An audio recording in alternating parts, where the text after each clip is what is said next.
que es el presidente de la República. Eso es lo que yo analizo. Yo no sé si tú piensas igual.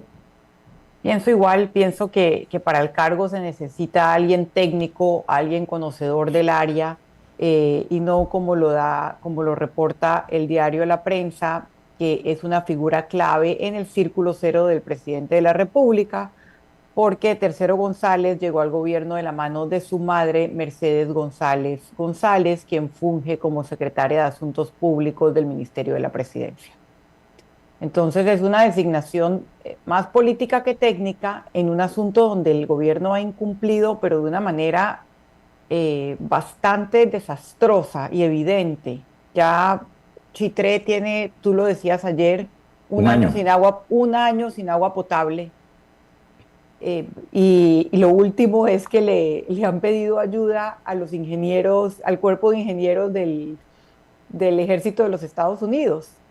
Eh, y no, cómo no van a haber resuelto o no pueden encontrar las personas que sean las adecuadas para hacerle frente a una situación que afecta a todo el mundo? O sea, sin agua potable tú no puedes tener higiene, no puedes tener salud, no puedes tener comida, no puedes tener una vida digna. Y es el señor Antonio González a quien se le va a pedir cuentas a partir del momento en que la Asamblea lo ratifique. Y va a tener que explicar. Yo no sé si, yo no voy a entrar a hoy, ya cuando la decisión la tomó el presidente, a un debate en relación con este tema. Ahora le toca al señor González resolver problemas.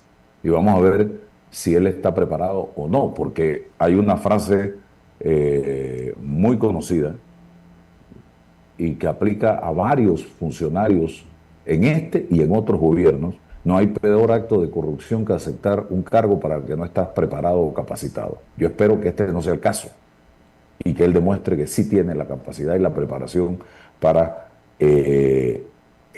llevar adelante este tema, Sabrina Bacal. Sí, absolutamente. Ojalá no sea el caso. Ojalá realmente tenga el conocimiento técnico y los méritos para hacerle frente a una situación que cada día es más crítica y más Oiga, y importante para los ciudadanos. total, y no solamente en Azuero, repito, aquí en Chilibre, Claro, la potabilizadora que está obsoleta, esa potabilizadora ya, se suspende la operación prácticamente todos los meses por situaciones que se dan allí. Hay lugares en este país, en diferentes provincias del país, donde no hay agua, donde no hay agua. Entonces, todo esto tiene que ver cómo se resuelve, porque estamos frente y logré eh, comprobarlo una vez más esta semana en un evento de gobernanza sobre temas de agua que se llevó a cabo en el hotel, en un hotel de la localidad, que mientras sigamos, y los panameños en la encuesta que publica La Estrella esta semana lo dicen, mientras sigamos con la misma estructura administrativa del IDAN, eso pueden poner allí a Elon Musk, si quieren, que no va a haber forma humana de resolver el problema. Tenemos que hacer un cambio total de la estructura administrativa del IDAN desde que se capta el agua de los ríos hasta que usted va a pagar el agua en la ventanilla del IDAN o a través de banca en línea. Pero si no hacemos esos cambios estructurales, pueden poner al señor tercero, al cuarto, al quinto, al sexto, al papa, al presidente de cualquier país europeo, de los Estados Unidos, que no se va a resolver el tema porque está trabajando con un sistema obsoleto y con las mismas herramientas de siempre. Y eso es tirar plata al tinaco de la basura, Sabrina. sí, a mí lo que me parece, Álvaro, es que las prioridades del gobierno y los esfuerzos del gobierno no están bien establecidos o no Pero están no hay bien, prioridades, no hay prioridades. no están bien orientados. O sea, estamos viendo una presión política inédita, que incluye herramientas como la que ha utilizado la Contraloría contra los despachos de los diputados más críticos del gobierno de la coalición Vamos, para pasar un proyecto del bioetanol. Eh, Tratan eso con casi como si fuera una urgencia de Estado, cuando la crisis del agua se ha venido agravando durante tanto tiempo, y apenas ahora nombran a un nuevo director que ya se conoce por sus vínculos políticos y no por su conocimiento técnico. Donde deberían estar las energías y los esfuerzos del gobierno no están, y en otros lugares donde se presume van a haber algunos beneficiados muy cercanos al círculo cero, ahí sí meten todo el esfuerzo y toda la maquinaria política. Entonces al final uno se pregunta, ¿para quién, para quiénes está gobernando José Raúl Mulino? Y cuántas herramientas, cuántos límites hay para conseguir lo que quiere, porque yo siento que específicamente en el papel del Contralor, el presidente José Raúl Mulino le ha dado cancha libre para que el señor se sienta a sus anchas, e independientemente de cuáles sean sus motivaciones, actúe varias veces por fuera de lo que establece su cargo y la ley. Oye, y hablando del presidente, hoy estará en Los Santos, en una gira que contempla la reinauguración del Pausílipo. Hablaba yo de el expresidente Belisario Porras, esa fue su casa. Un presidente de corte liberal que fue un visionario, un estadista, y que pienso que muchas veces hemos sido mezquinos y egoístas con la labor que desarrolló Belisario Porras, 3 veces presidente de la República, y quien fue un genio, y te voy a decir por qué. Él decide construir la carretera panamericana que conectaba a Los Santos con Panamá, pero decide hacerla al revés, de las tablas para Panamá, pensando en que cuando él saliera del gobierno, si llegaba un presidente que no tuviera conexión con el interior de la República, si la hacía de Panamá para allá, no iba a terminarla. Entonces dice, voy a hacerla al revés, porque así, si llega un presidente, sea cual sea, va a querer terminarla hasta la capital del país. Y así lo hizo. Y gracias a eso tuvimos la Panamericana. En ese momento, de un paño para allá y otro para acá, te puedes imaginar. Lo otro, otra de las grandes obras, el señor Belisario Porras, el Hospital Santo Tomás, que en su momento le decían el loco, porque era el elefante blanco, y hoy se ha quedado reducido a pesar de las ampliaciones que le han hecho. Pero fue un visionario. Otra de las cosas que me decían que hizo él mismo, procurando que hubiese energía eléctrica, se encargaba de firmar la orden para que se instalaran los postes del tendido eléctrico en este país, para que hubiese electricidad en Panamá. Entonces, fue un hombre, era santeño, y ojalá, yo no sé, hoy yo te aseguro que un Belisario Porras ya hubiese resuelto el problema del agua en la región de Azuero, con esa visión y ese amor Con esa visión y esa voluntad política de hacer lo correcto, ¿no? ya lo hubiese resuelto. Pero también va a ir el presidente a inaugurar una tienda de Lima, luego estará inaugurando un cuartel de bomberos, creo, y después estará en el Anita Moreno, y de ahí se va a ir a un consejo de gabinete ampliado. Entonces, no tiene en su agenda hablar con la gente de Chitré, ni visitar Chitré, ni ver qué es lo que está pasando en Chitré. Yo te voy a decir algo, me dolió mucho cuando yo recibo la agenda el día miércoles de lo que va a hacer el presidente hoy, y como ser humano, como panameño, como chitreano y como periodista, hice una crítica a esas dos cosas. No va a ir a Chitré, y dentro de la agenda no tenía, ahí está la agenda, contemplado al IDAN como las instituciones que iban a estar dentro de ese gabinete abordando temas, sino que a CONADES, que no tiene nada que ver con el problema de agua que hay en Chitré, y al Ministerio de la Presidencia. Entonces hice la crítica y la reacción fue sacarme del grupo de información que tiene la presidencia para mandar información a los medios y a los periodistas. ¿Qué te parece, Sabrina? Mira, Álvaro, ahí hay dos cosas igualmente graves que analizar, especialmente la segunda. La primera, como lo decíamos antes, el gobierno tiene muy mal establecidas las prioridades. Que el presidente esté en el área y no le dé la importancia y el tiempo a la crisis del agua es muy, muy diciente. Él básicamente está buscando momentos y eventos para que sean, digamos, focos publicitarios y no para enfrentar verdaderamente los problemas del país. Porque creo que en la región no hay un problema más grave que ya cumple un año sin agua potable.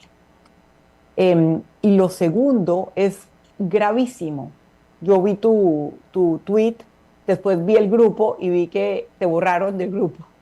Yo también estoy en ese grupo, así que de pronto termina el programa y me encuentro con que también me borraron, pero que no me extrañaría, pero eso te demuestra que no tienen ninguna noción de lo que es información de interés público, de la labor de los verdaderos periodistas en este país y de la obligación que tienen los funcionarios de rendir cuentas y de informarle a las personas a través de los medios de comunicación lo que verdaderamente está pasando en el país. O sea, primero deja en evidencia la forma en que abierta o solapadamente el presidente de la República está presionando y atacando a los medios de comunicación. Hemos hablado antes de los ataques que hay en redes sociales, del manejo de la pauta estatal como una herramienta de premio y castigo y en ocasiones hasta extorsión a medios de comunicación. Y también hemos hablado de la forma en que se ha limitado y restringido digamos, el ejercicio del periodismo verdaderamente independiente en el país. Y Uh -huh. eso quedó reflejado en la encuesta que hizo, en el estudio que por encargo del Fórum de Periodistas divulgó CIEPS el año pasado y que yo le dediqué una columna en el Día del Periodista en noviembre y que realmente nos muestra un panorama supremamente preocupante de la forma en que los ciudadanos han perdido la confianza en los medios de comunicación y más que eso, de la forma en que los ciudadanos perciben que los medios de comunicación se han vuelto voceros de intereses políticos y económicos y por eso han perdido la confianza del público. Y tengo que decir algunos medios de comunicación.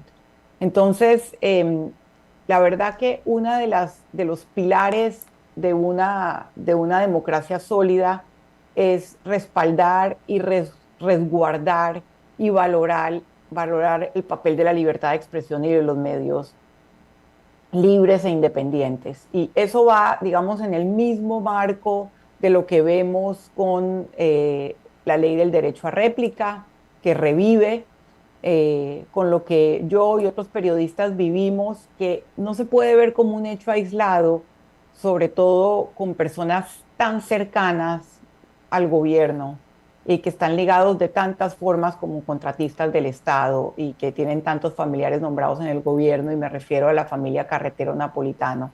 O sea, que exista una fiscal dentro del Ministerio Público dispuesta a admitir una medida de restricción que le impide a periodistas mencionar el nombre de personas que incluso han sido señaladas por la lista OFAC por su cercanía con el régimen de Nicolás Maduro. O sea, ese tipo de cosas, Álvaro, cuando tú las pones juntas, lo que te pasó a ti, las presiones a los medios, los cada vez más reducidos espacios para hacer periodismo crítico e independiente, las decisiones editoriales que se toman en algunas televisoras para restringir las voces críticas. Cuando sumas todo eso, te das cuenta que hay una presión muy, muy grande y que ejercer el periodismo crítico en Panamá es una tarea cada vez más difícil.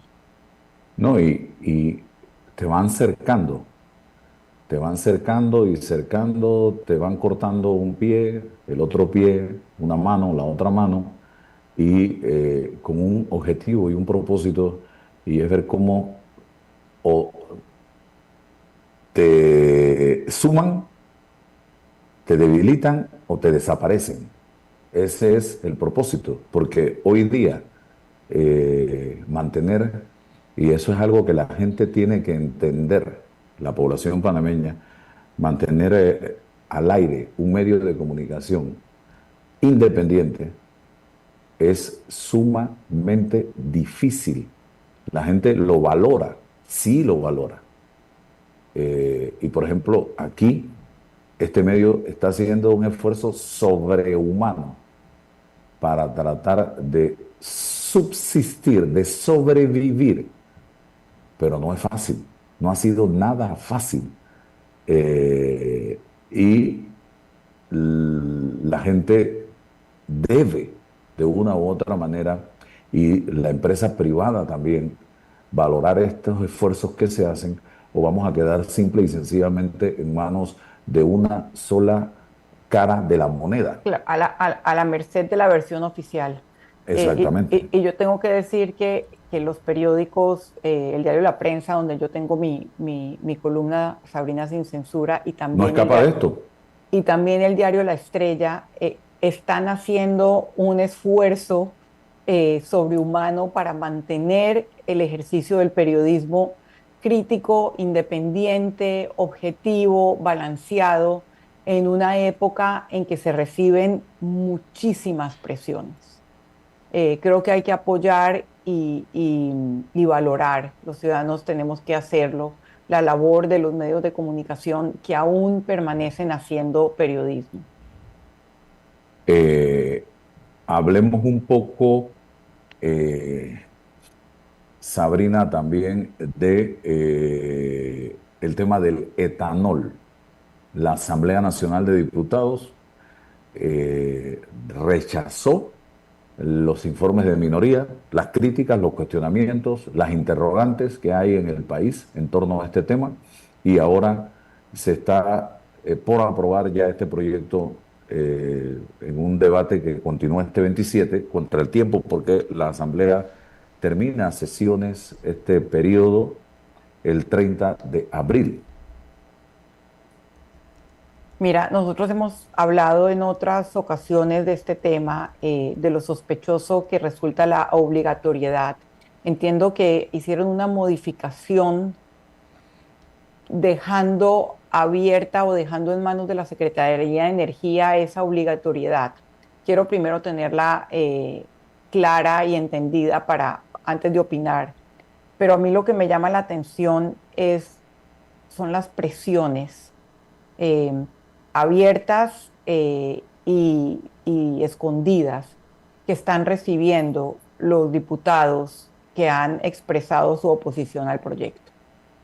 Cuando tú ves que hay una maquinaria política tan aceitada, tan fortalecida, reuniones con bancadas, que suceden cosas lo que le pasó a algunos despachos de los diputados de Vamos de parte de la Contraloría, que reciben estos diputados otras llamadas que todavía no han hecho públicas de personas cercanas al gobierno. Tú tienes que empezar a preguntarte qué es lo que hay atrás cuando hay tantas otras cosas más prioritarias eh, ocurriendo o en el país, ¿no? Sobre todo cuando esto es algo que va a requerir, digamos, un periodo largo para que se pueda producir a nivel nacional, que inicialmente se va a tener que importar.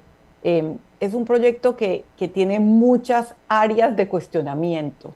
La principal de ellas, la obligatoriedad, pero también muchas otras. Y sí resulta bastante llamativo y sospechoso la, la premura y la presión que están poniendo encima. Entonces después uno escucha a los diputados del PRD, o ayer yo escuchaba al señor Benicio Robinson diciendo que no, que es que no tenemos que verlo como algo eh, solamente en la agenda del Contralor, que él se separó de su ingenio. Eh, la verdad que cuando tú ves que una persona como Benicio Robinson es el que sale a defenderte, tú dices, bueno, eh, creo que no hay nadie que encarne más conflictos de intereses que el diputado Robinson. Entonces, todo el tema de conflictos de intereses en general, no solamente en este caso, en el gobierno es completamente ignorado, porque si tú ligas exactamente, por ejemplo, los proveedores de la empresa minera, el hecho de que todavía no sepamos hasta el día de hoy quiénes más panameños son socios de la empresa minera. Hay tantas áreas de conflictos de intereses no revelados y que te ponen a pensar por qué la premura y la presión para ciertos proyectos que no son prioritarios y por qué la dejadez con algunas situaciones que realmente son de preocupación nacional, como el tema del agua. Te pregunto algo, también el tema de la rebaja de pena. Esto me ha dejado con muchas interrogantes y preocupaciones a una persona que fue condenada a 33 años de cárcel por el asesinato De del Darío Fernández. exgobernador Darío Fernández y comunicador también, de hecho ocurrido el 6 de noviembre del 2011, y se le incluye en una rebaja de pena eso versus la puerta giratoria de la que habla el presidente de la República, de que hay criminales que se les captura y se les manda para su casa un par de días después. Entonces, aquí hay criminales detenidos, Que se les da rebaja condenados, de penas. y se les da rebaja de pena. Entonces, la puerta giratoria también está operando en el Ejecutivo. Sí, hace un año, por ejemplo, recuerda la rebaja de penas para los policías condenados por la horrorosa muerte de los menores en el centro de Tocumen. Y se trata de exsubalternos del presidente de la República, porque esto se dio cuando el presidente de la República era ministro de Seguridad. O sea, hay muchos casos donde se han dado rebajas de penas y algunas otras decisiones bastante sospechosas del órgano judicial que te enseñan que hay puertas giratorias que sí le gustan al Ejecutivo, pero otras puertas giratorias que no le gustan. Las puertas giratorias de los delitos de cuello blanco sí le gustan. El propio director de la Autoridad de Tránsito y Transporte era parte del caso de los Diablos Rojos, por ejemplo, Uh -huh. al igual que Ventura Vega y al igual que Ricky Fábrega. Entonces hay muchas decisiones en términos de rebaja de pena y en términos del órgano judicial que cuestionar y que te ponen a pensar verdaderamente si en Panamá hay certeza del castigo, si en Panamá lo que estamos viendo es verdaderamente un reinado de la impunidad eh, y si hay algunas puertas giratorias que sí le convienen al actual Ejecutivo y otras que señala cada vez que tiene la posibilidad de hacerlo. Y este es un caso que a mí también me llamó muchísimo la atención. Ayer, no, el lunes con Rolando aquí en Noticias 180 Minutos, tocamos a fondo el tema del el decreto número 10 del abril del 2026 y el tema de las prestatarias en este país y la intención de retroceder en el tiempo y llevar a las plataformas digitales y ponerlas en manos de las prestatarias, que no son otra cosa que sinónimo de desorden en este país en materia de transporte. y de un montón de cosas más que pudiéramos enumerar de las prestatarias.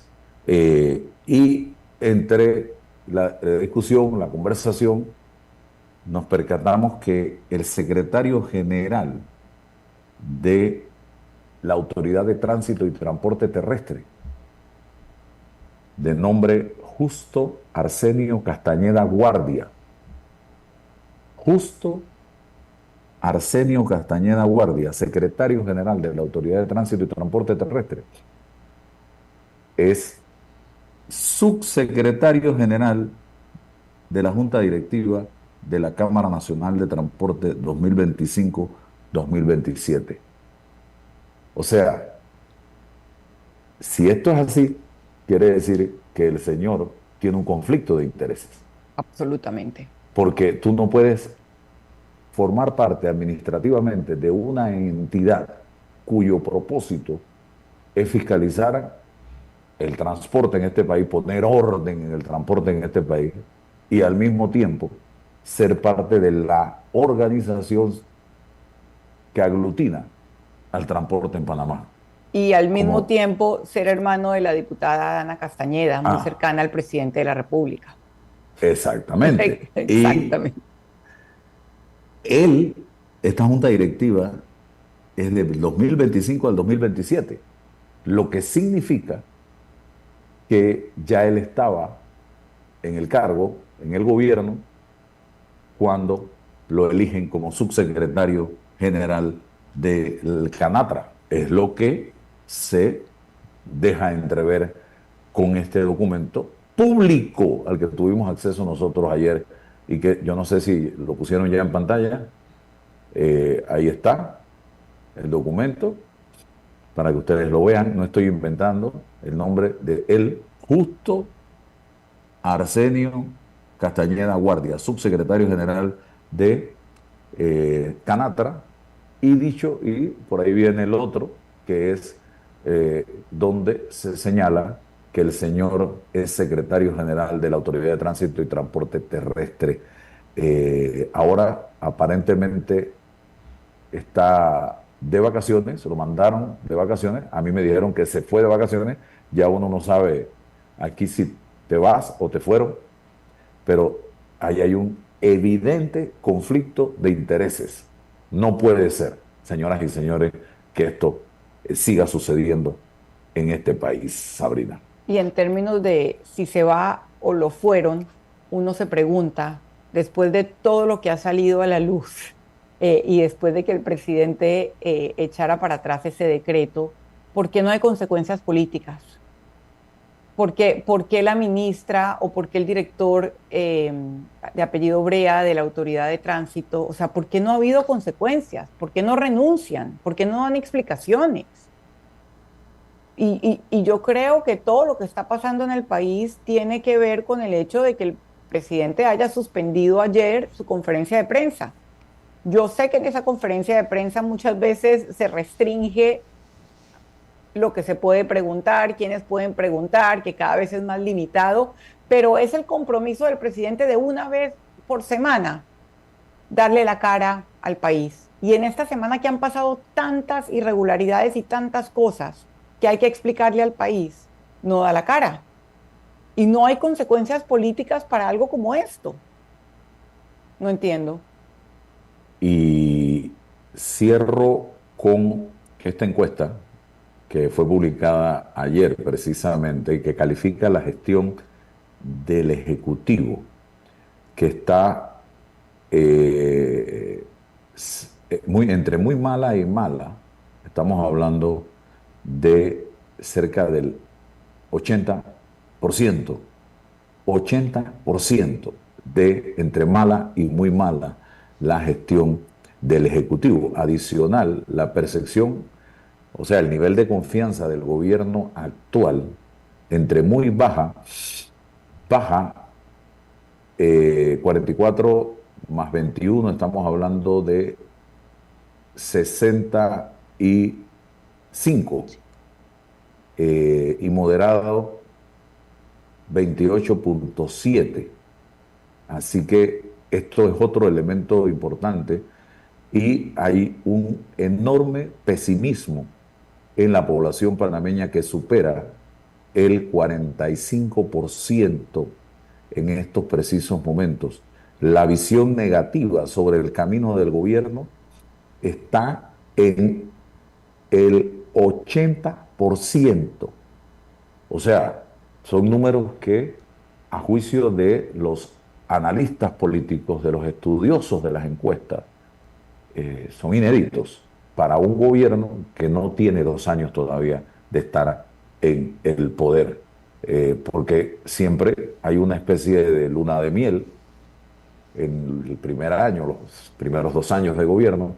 Aquí mira cómo va la situación según la percepción de la ciudadanía, y hay un elemento fundamental en las respuestas de todos los que califican así a la actual administración, y es que no hay, sí, claro, que no hay escucha, el gobierno no escucha a la población panameña para tomar decisiones.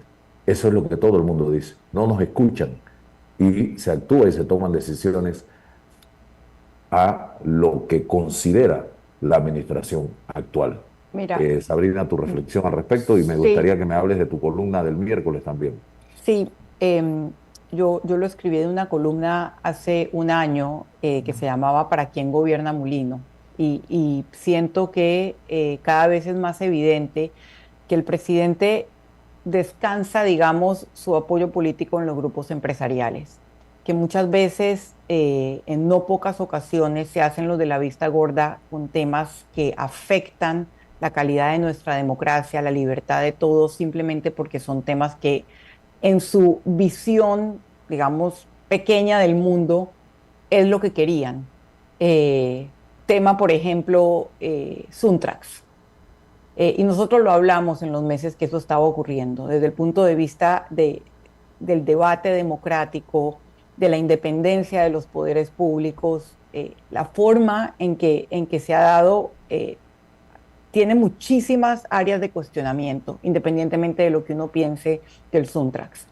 Y asimismo se han ido acallando muchas de las voces que cuestionan el accionar de este gobierno. Entonces, tú ves a una gran mayoría que se opone a las acciones y decisiones del gobierno, pero el gobierno descansa, por así decirlo, en el apoyo de los grupos empresariales. Y yo creo eh, que los sectores empresariales tienen que empezar a entender que el país va más allá de ellos y que la paz social depende de que en un país con tantas desigualdades y tantas necesidades como Panamá, el gobierno responda a todos los sectores e incluya a todos los sectores.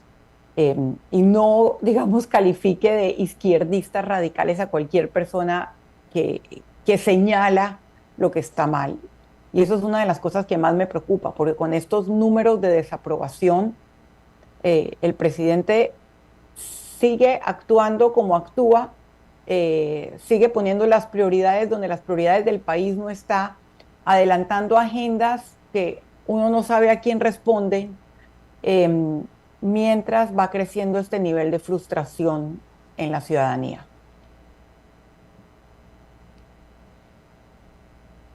Micrófono. Hola, hola, hola. Sí, tu ¿Me columna del miércoles era mi Ah, micrófono. sí, sí, sí, sí, ok. Bueno, básicamente esta semana fue extraditado de Venezuela el que es considerado el principal sospechoso del atentado terrorista contra el vuelo Alas el 19 de julio de 1994, Ali Hage Saki. Em, Él ya había estado detenido en Panamá unos meses antes, unos meses después del atentado terrorista y fue puesto en libertad.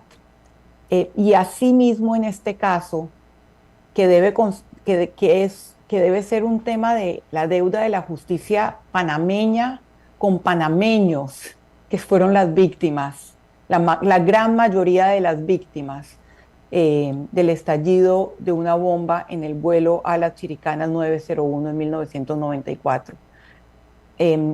La justicia dejó pasar 25 años sin que los familiares, la hija del piloto, Ana Karina Smith, tanta gente que ha hablado sin que los familiares tuvieran absolutamente ninguna información de por qué sucedió esto, de quiénes colaboraron, de por qué se permitió esto, de por qué ha habido tanta inacción y silencio por parte de las autoridades judiciales. Y esta semana también estrenó una película del director panameño Abner Benaim que trata el tema y lo trata de una manera que yo considero muy impactante emocionalmente, porque además de documentar el hecho, él habla del trauma que generan en las personas que pierden a un familiar violentamente.